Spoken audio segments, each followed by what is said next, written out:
Move forward to what is happening today. Simon Chris decided to let me do the Daily Monitor.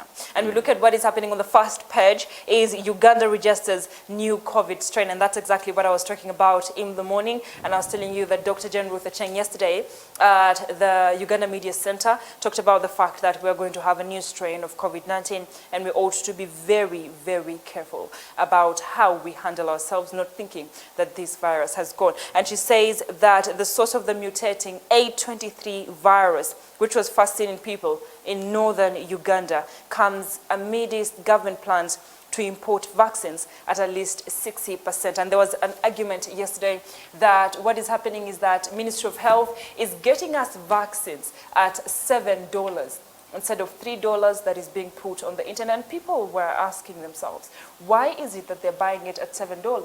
And then Jane Ruth Acheng said, according to the standard, or I'll call it the standard operating procedures of buying medicine from abroad, you need to be able to buy it at $7 and not cheaper than that. And that's what all nations are doing. And she said that when we put in the charges of bringing it in the country, the cost of shipping, it may come to $10. And they said that for now, that is what Ugandans ought to know. And you know, I was looking through the news yesterday, and that's the information that I'm looking for. They talked about the number of vaccines that Uganda has already gotten, and they're giving it to people who are in need right now, and then later the others will come. Now, when we look forward, we're seeing that Gravity performed 60 shows for free. That information, you have it in there. And of course, we have the plane crash that happened and the video that we were showing you right before Simon Chris came in. Simon. Yes, once again, good morning, ladies and gentlemen. Thank you so very much for joining us. A lovely Friday, and here we say, thank God it's a Friday. Well, it is a first press review, and with me, I'm holding today's new vision. This is how it looks today, and the headlining story today is that final schools reopening schedule is finally out, and P1, P2, P3 to study for 8 weeks, and details are on page number 3, and that is my story of interest today. And before I read any other story, allow me read for you the details that have also come along with that story. I'm pretty sure that if you are a parent and you have your children that have been stuck home for now close to a year, probably you would want to listen to this information. And this is how it says that the Education Ministry has released the end over 2020 academic year schedule. The academic year was heavily affected by the coronavirus pandemic, prompting the ministry to suspend some levels of education such as nursery school. Now, according to the schedule, semi-candidates and senior 1 students will study for 14 weeks. Okay, senior 1 and semi-candidates will have to study for 14 weeks, whereas senior 2 students will study for 10 weeks. Okay, the semi-candidate classes include primary 6, senior 3, and senior 5 in primary and secondary levels respectively. In addition, the schedule indicates that the rest of the primary classes, primary 1 up to primary 5, will study for just 8 weeks. Oh my God. However, such category of students will be reporting to school at different times. This is also interesting. Semi-candidates will report on March 1st, 2021, and they will break off on May 21st, 2021. Wow. Thank you so much, Simon Chris Makanga. I think they ought to buy themselves a copy of this. Everybody, because this information is crucial. Oh, definitely, definitely. Now, as we continue with the Daily Monitor, of course, before I move on, I remember telling you that I was looking for the information about the COVID-19 vaccine. We now know that Uganda has 18 million doses of AstraZeneca from India, and they'll be covering 20% of the population, and they will be considering, of course, the most vulnerable. And that only shows you that we still have a long way to go in buying the vaccine, and a lot of money is being put aside. And when we look at another story that has made headlines is the US's move to take a warship to Mombasa. And that's a developing story, and that's a story that's quite interesting. A lot of people are asking themselves, and I know you're also doing the same, why is the US moving a warship to to the Mombasa port. Hello. Well, all those details will be here in the Daily Monitor. Now, moving forward, they have their From the Archives page today in history is people relax at the Chitagata hot spring in Bushenyi district in 2003. And we also have today in history where Obote denies plundering Zaire and Binaisa nominated in absentia. Now, all those details are there for you to look at. And as we're moving forward, we also have a picture on page 3 of the UPDF officer who died in the crash because of mechanical fault. And her picture is here, very beautiful mother of kids. And we know that her name was Caroline Businje, and we hope that her soul rests in peace. But we also know that she's the second female captain who died in a plane crash in Uganda. Simon Chris Makanga. Well, still on today's New Vision, on the headline, on the front page, they talk about the Chagulanyi petition judgment's date is set, and the full story is on page 6 and 5. Well, okay, let me flip to my first page and see what exactly did feature. Know Your Members of Parliament. That is a campaign that was started by New Vision. Definitely, you went for the polls on the 14th of January this year. So definitely, you need to know the Members of Parliament that you voted for on that day. And today, they, okay, our own Bashir Kaziwe Mbazira feature, that is Kawempe North. And look at his face a little bit. Oh, Bashir, with his smile. Go ahead. Okay. Mukwano gwa mukulu kuna Joseph Tamale Mirundi. Franka Tumwebaze, Kibale East, also did feature today. And then Dr. Chris Baryomusi, Kinkizi East Member of Parliament, also did feature today. Education Ministry releases reopening schedule. I've already given you that. And then COVID-19 vaccine priority list is finally out. I'm pretty sure you talked about that. The list, I wasn't sure the priority list was out, although they said they're only looking at the vulnerable. So if the priority list is out, I'm wondering who are those who are out apart from the vulnerable. The last time I checked, when Uganda released a statement saying that they are going to buy 18 million doses of COVID-19 vaccine, they said they're going to consider those above 50 years and then the essential people. But the essential people, we have security, we have doctors, we have journalists. You're not essential, darling. No. I am essential. Oh, come on. When it comes to the priority list of COVID-19, and here's the sad part, however, as we're buying the vaccine, they say the new coronavirus type is threatening the vaccination drive. Remember, that's what happened the vaccination, in South Africa. The vaccination was made for the first coronavirus threat, the first one that came. Now there's a new strain, and they have to develop another one for this one. So this new, the Ultravenac, is it what? What is it called? The what? The vaccine. A23, they call it an A23. Yes, so it's not working for the new strain of COVID-19. That's why in South Africa they have the A23 is actually the new COVID-19 that is coming out. Yes. So let's hope for the best for our country in particular. And as a Pan-Africanist, I've always wanted us to find solutions to our own problems. I know it's a global pandemic, and organizations like the World Health Organization ought to provide solution to this problem. But as Africans, what are we doing to that? As we do wait for vaccines that are coming from different civilizations, but even as, it's high time we woke up and found a solution to this. Well, if I move on with today's daily, to today's page number 5 on New Vision, experts speak out on taxing bank cash withdrawals. Yesterday we did a story that also did feature in yesterday's dailies, saying that all cash withdrawals from banks could be subjected to 0.5% tax should the proposal be adopted. And that is one of the biggest discussions that are going rounds within Kampala and Uganda in particular.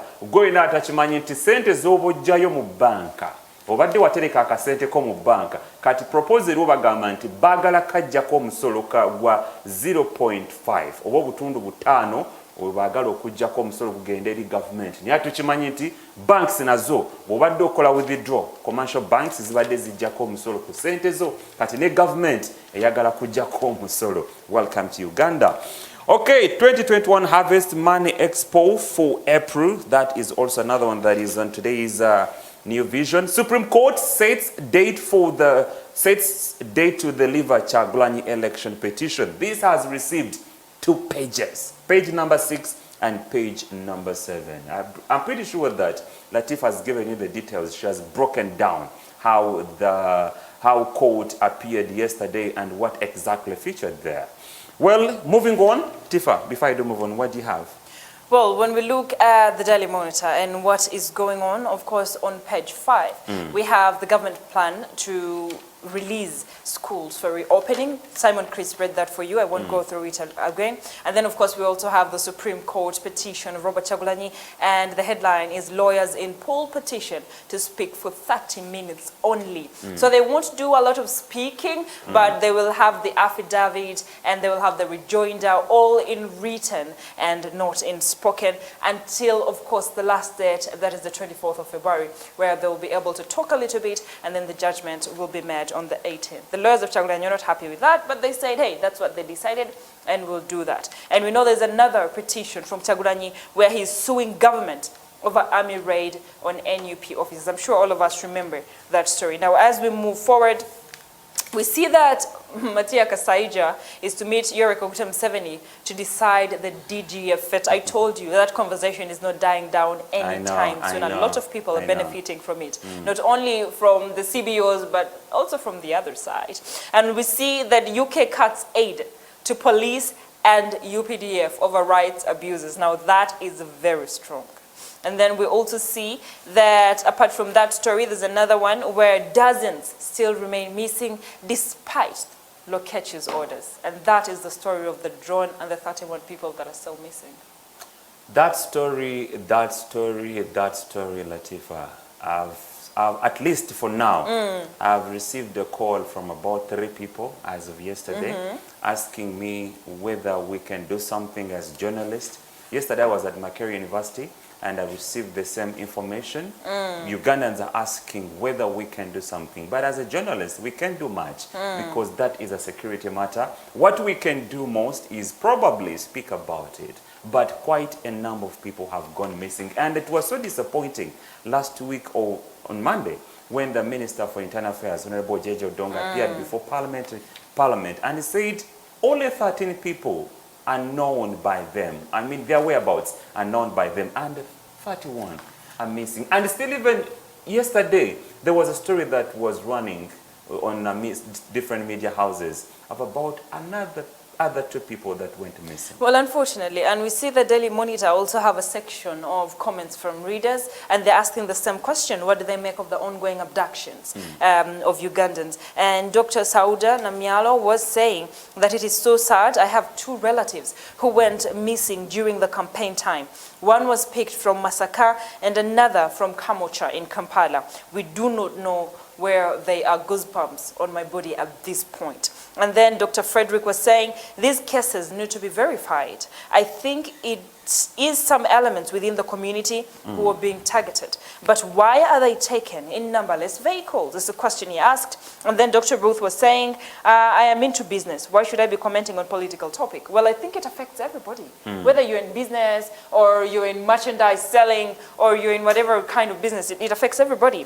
And then John Baptist was saying it's very difficult to understand who is doing it, and that is quite worrying for a country like Uganda. Simon Chris. Well, moving on with today's New Vision. Electoral Commission earmarks 8 billion Ugandan shillings allowances for the election constables. And we do remember that Electoral Commission planned to pay 40,000 shillings to each constable maintaining order and 30,000 emitwale satu to those enforcing the COVID-19 SOPs at the polling station. So mwinabadde babanja Electoral Commission tenabatuwa sente zaffe. Finally 8 billion Ugandan shillings has been earmarked for your remunerations. Now, the same story that Latifa talked about has also featured in today's New Vision, saying that government yet to decide the fate of the DGF. And if I may read for you just one paragraph, the government will announce the fate of the 500 billion shillings democratic governance facility suspension next week after a meeting with the ambassadors. Finance Minister Matia Kasaija said the government is holding consultations with various stakeholders and will make a clarification. Okay, so let's wait and see what exactly will come out from there. Like Latifa said, this story is not about to die anytime soon. It is one that we are going to be following up because we know a couple of NGOs were affected and a couple of Ugandans are most likely to run unemployed. Okay, Tifa, move on. All right, so Japan gives Uganda 140 billion Ugandan shillings for Yumbe Road. I mean, ladies and gentlemen, another money that we need accountability for. And then, of course, Daily Monitor is telling us on page 11 how we have an estimated 30,000 Chinese in Uganda. You know, the things that, but we're ripping big for them. They're here, but we're ripping big from them because they have a lot of, you know, the investments that are being into the country. You have your pullout, and that is scoop. And of course, the biggest question is scoop that we've all been wondering is it the end for mamas? You remember how we hyped mama and we're very happy about Mama's Awards coming in Uganda. And some of these people had started traveling. Yemi Alade was here. And of course, what's his name? The musician that was arrested in Uganda. Temi. There's Temi and, come on. Awafu. Omale. Hey, Chris. Is it because we discuss politics, we can't discuss music? No, I can, so but... Omale was also saying that regardless of what happened in Uganda, he was still going to be able to come back for the mamas. And of course, I was looking forward to that. Unfortunately, it may not happen. It wasn't cancelled, it was suspended. To a later date, that will be communicated. Chris, the date hasn't been communicated. To me, as a Ugandan, it has been cancelled. Christian, and it's not there. But it's not going to happen on the stipulated date. And here's the fear. We have a new strain of coronavirus. And that means we need to protect our people from this coronavirus. It started from northern Uganda. It could spread. And that means that we are going to have to push the Mama's Award as far as we can. You never know. It could actually come in next year. And we hope by next year we'll be done with fighting coronavirus. Someone, Chris. Well, the National Council for Higher Education powers to be reduced, and it will be left with the responsibility to regulate universities and tertiary institutions which are non-vocational. That story is on a page in number 12 on today's New Vision, if in case you want to read more about the powers of National Council for Higher Education that were reduced to only regulating universities and tertiary institutions. Okay, government commits 329 billion Ugandan shillings for new schools in 116 sub-counties. That is also another story worth reading. Uganda's National Drug Authority guarantees safe veterinary medicines. That story is worth reading for yourself. Ladies and gentlemen, I'm not going to make you lazy. You better buy yourself a copy of today's dailies, one of them, so that you equip yourself with the information that you need before you do step out of your house. For now, that is it that we had for today's press review. That is it that you had.